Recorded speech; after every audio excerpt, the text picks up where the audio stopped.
तो जय हिंद मेरे प्यारे साथियों, कैसे हो आप सभी लोग। आई होप कि आप सभी लोग बहुत अच्छे होंगे। दोस्तों, आप सभी लोग के लिए यहाँ पर एक बहुत बड़ी खुशखबरी सामने निकल करके आ रही है। अगर आप 10वीं पास हैं तो बिजली विभाग में मीटर रीडिंग के पद पर भर्ती का शॉर्ट नोटिफिकेशन जारी कर दिया गया है, जिसमें अगर मैं काम की बात करूंगा तो घर घर जा करके बिजली बिल काटने का काम जो है वो रहेगा। देखिए, आज की इस वीडियो में मैं आपको बताऊंगा इसी भर्ती के रिगार्डिंग में कि कौन कौन से लोग हैं जो कि फॉर्म को अप्लाई कर सकते हैं, क्या एज, सैलरी, सिलेक्शन प्रोसेस रहेगा, जॉब लोकेशन क्या रहने वाला है, आवश्यक दस्तावेज क्या लगेगा, सारा ए टू जेड जानकारी मैं आपको बताने वाला हूं। और देखिए, शुरुआत में ही एक बात मैं आपको बता देना चाहता हूं, इस वैकेंसी की सबसे खास बात जानते क्या है। सबसे खास बात यह है कि इसमें आपका किसी प्रकार का कोई भी रिटन एग्जाम नहीं होगा। 10वीं के अंक तालिका के मेरिट के आधार पे आपका सिलेक्शन होने वाला है और साथ में आपका इंटरव्यू भी लिया जाएगा, ठीक है ना।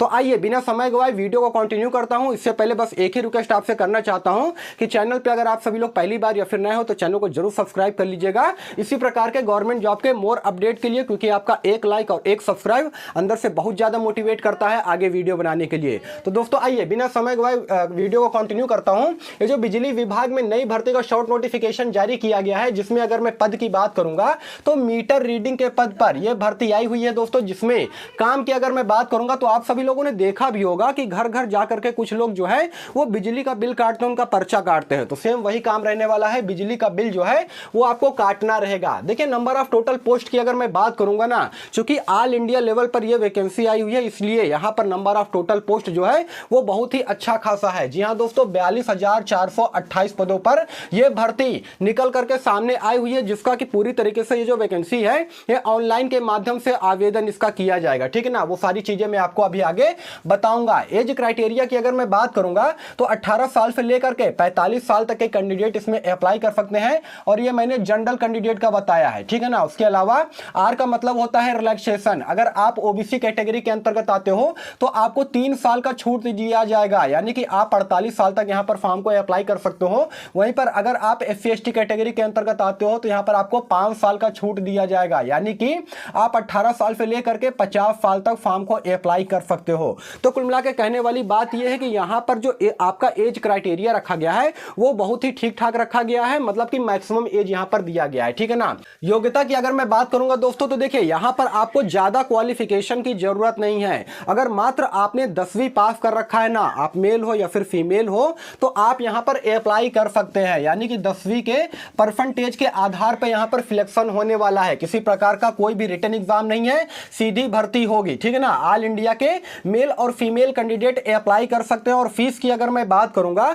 तो देखिए, यहां पर फीस का जो क्राइटेरिया रखा गया है वो कैटेगरी वाइज रखा गया है। जैसे कि अगर आप जनरल, ओबीसी, ईडब्ल्यूएस कैटेगरी के अंतर्गत आते हो तो आपसे आवेदन करने के लिए 100 रुपए लिए जाएंगे यहां पर। उसके अलावा अगर आप एससी एसटी या फिर फीमेल कैटेगरी के अंतर्गत आते हो तो आपसे कोई भी पैसा नहीं लिया जाएगा। आप बिल्कुल निःशुल्क जो है इस बिजली विभाग में जो भर्ती आई हुई है इसमें आवेदन कर सकते हो। अब दोस्तों, आइए अब आगे बढ़ते हैं। मैं आपको बता देना चाहता हूं भर्ती प्रक्रिया के बारे में कि सिलेक्शन प्रोसेस जो है वो किस प्रकार से होगा। तो जैसा कि मैंने आपको बता दिया है शुरुआत में ही, नो रिटन एग्जाम, यानी कि यहां पर किसी प्रकार का कोई भी लिखित परीक्षा नहीं होगा। 10वीं के परसेंटेज के आधार पे जो मेरिट तैयार किया जाता है ना, जैसे ग्रामीण डाक सेवक की भर्तियां आती है उसमें जिस प्रकार से प्रोसेस होता है, सेम उसी प्रकार का प्रोसेस इसमें भी होने वाला है। यानी कि 10वीं के परसेंटेज के आधार पे मेरिट तैयार की जाएगी। उसके बाद दोस्तों देखिए, इसमें होगा क्या कि टोटल वैकेंसी का 3 गुना बच्चे को, ठीक है ना, टोटल वैकेंसी के 3 गुने बच्चे को बुलाया जाएगा इंटरव्यू के लिए। और इंटरव्यू से पहले आपको ये जो मशीन है, यानी कि मीटर रीडिंग मशीन है, यह मशीन आपको किस प्रकार से चलानी है उसके बारे में आपको पूरी जानकारी दी जाएगी। उसके 2 घंटे के बाद आपका इंटरव्यू होगा।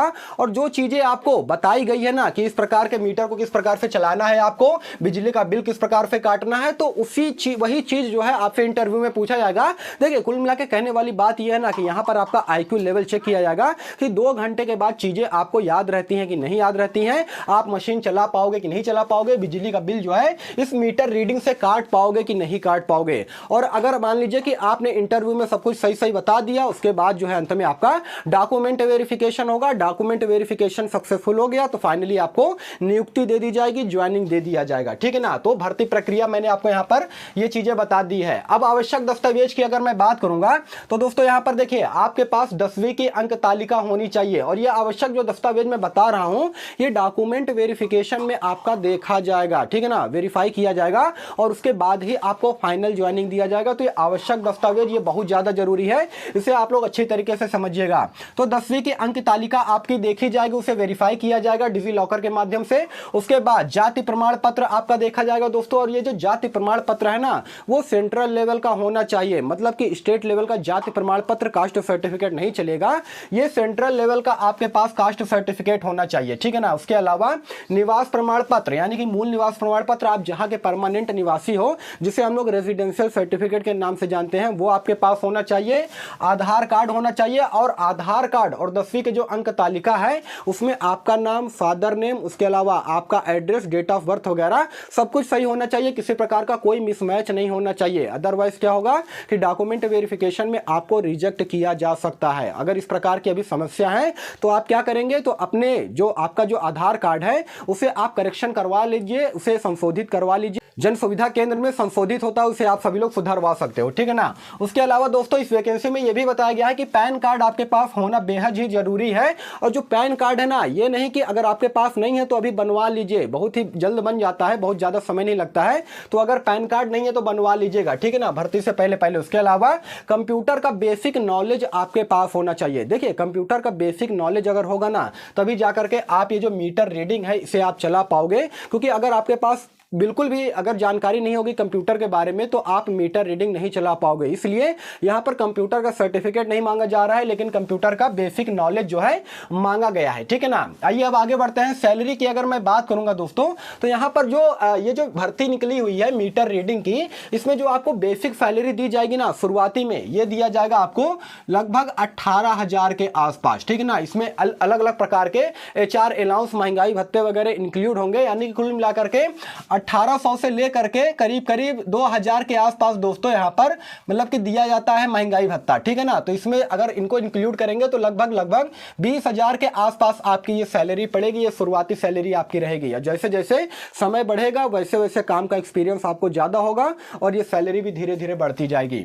अब देखिए जॉब लोकेशन की अगर मैं बात करूंगा तो जैसा कि मैंने आपको बताया है कि ऑल इंडिया लेवल पर यह भर्ती हुई है, आई है, जिसमें कि महिला और पुरुष दोनों के दोनों आवेदन कर सकते हैं। तो जो आपका जॉब लोकेशन रहेगा ना वो आपके स्टेट में रहेगा। जैसे कि अगर आप उत्तर प्रदेश से आते हो तो उत्तर प्रदेश राज्य में ही आपको कहीं भी जॉब लोकेशन दिया जा सकता है। उसके अलावा अगर मान लीजिए कि आप बिहार से आते हो तो बिहार में आपको जॉब लोकेशन रहेगा, झारखंड से आते हो तो झारखंड में जो है आपका जॉब लोकेशन रहेगा।